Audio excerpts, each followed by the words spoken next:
ओम नमो भगवते वासुदेवाय नमः। तीसरा अध्याय श्रीमद् भागवत, भक्ति के कष्ट की निवृत्ति। नारद जी कहते हैं, अब मैं भक्ति, ज्ञान और वैराग को स्थापित करने के लिए प्रयत्न पूर्वक श्री सुखदेव जी से कहे हुए भागवत शास्त्र की कथा द्वारा उज्जवल ज्ञान यज्ञ करूंगा। यह यज्ञ मुझे कहाँ करना चाहिए? आप इसके लिए कोई स्थान बता दीजिए। आप लोग देव के परागामी हैं, इसलिए मुझे इस सुख शास्त्र की महिमा सुनाइए।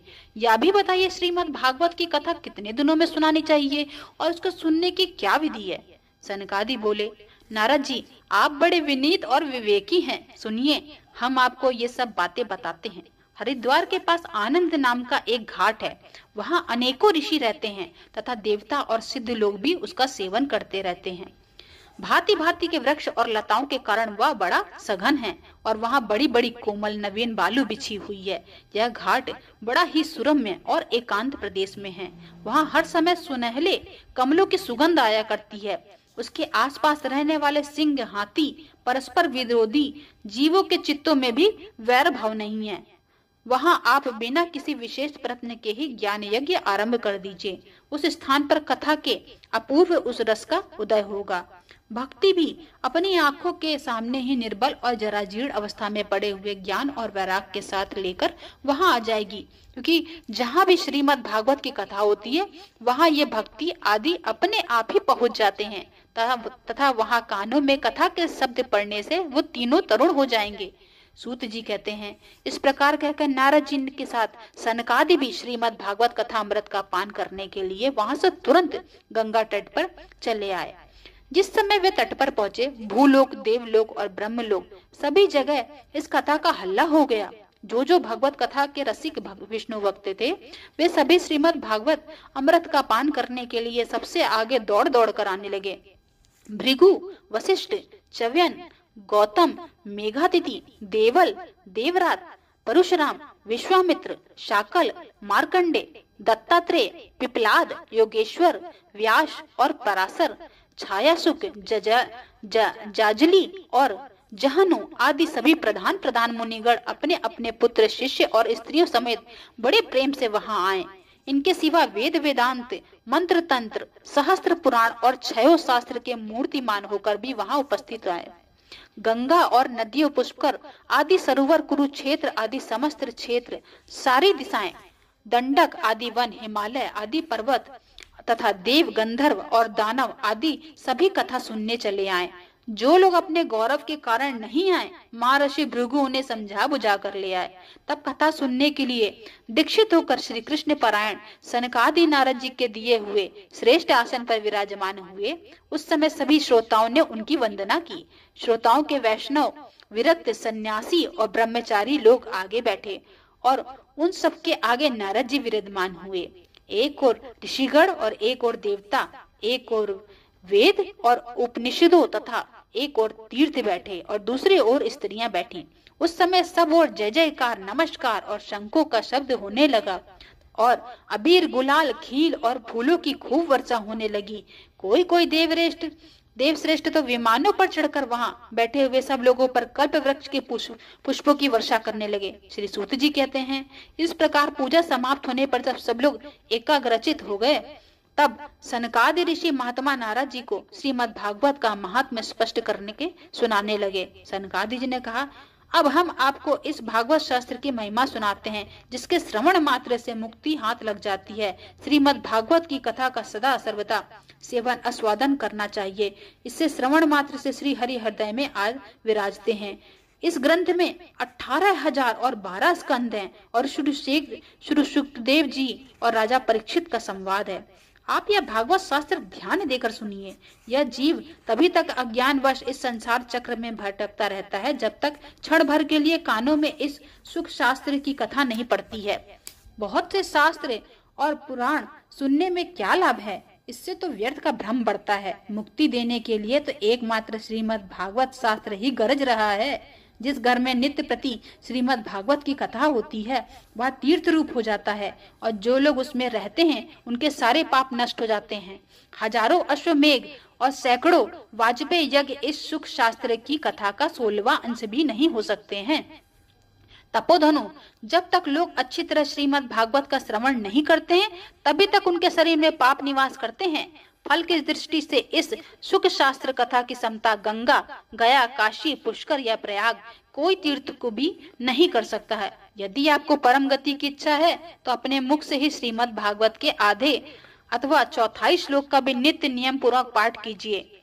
ओमकार, गायत्री, पुरुष सूक्त, तीनों वेद, श्रीमद् भागवत, ओम नमो भगवते वासुदेवाय या द्वादशाक्षर मंत्र, 12 मूर्तियों वाले सूर्य भगवान, प्रयाग, समंतर रूप, काल, ब्राह्मण, अग्निहोत्र, गौ, द्वादशी तिथि, तुलसी, वसंत ऋतु और भगवान पुरुषोत्तम, इन सबसे बुद्धिमान लोग वस्तुतः कोई अंतर नहीं मानते हैं।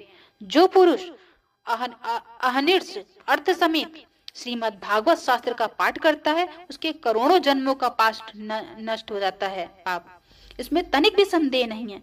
जो पुरुष नित्य प्रति भागवत के आधा या चौथाई श्लोक भी पढ़ता है उससे राजसूय और अश्वमेघ यज्ञों का फल प्राप्त होता है। नित्य भागवत का पाठ करना, भगवान का चिंतन करना, तुलसी को सींचना और गौ की सेवा करना, ये चारों समान है।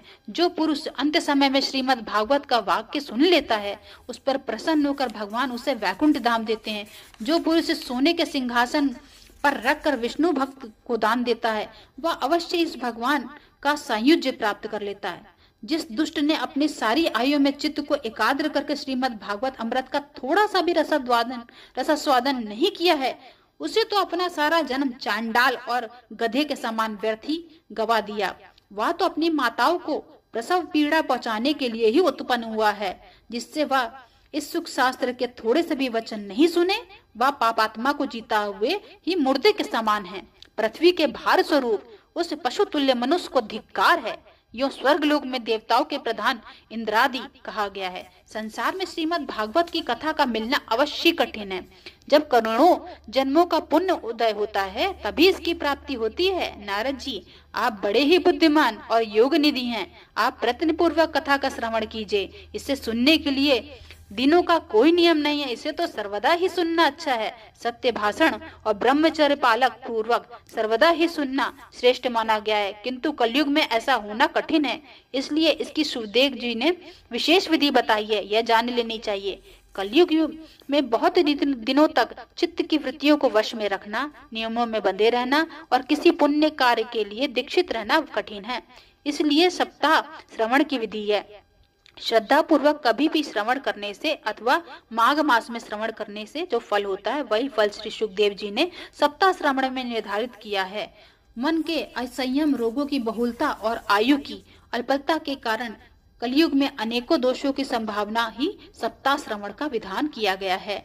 जो फल तप, योग और समाधि से भी प्राप्त नहीं हो सकता वह सर्व गुरु रूप में सप्ताह श्रवण से सहज में ही मिल जाता है।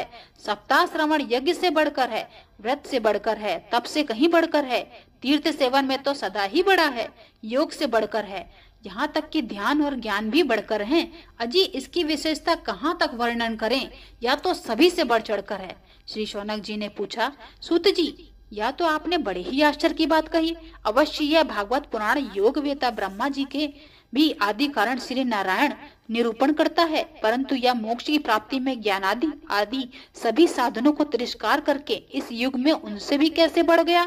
श्री सूत जी ने कहा, शौनक जी, जब भगवान श्री कृष्ण ने इस धराधाम को छोड़कर अपने नित्य धाम को जाने लगे तब उनके मुखारविंद से एकादश स्कंद का ज्ञाना उपदेश सुनकर भी उद्धव जी ने पूछा। उद्धव जी बोले, गोविंद, अब आप तो अपने भक्तों का कार्य करके परम धाम को पधारना चाहते हैं, किंतु मेरे मन में एक बड़ी चिंता है, उसे सुनकर आप मुझे शांत कीजिए।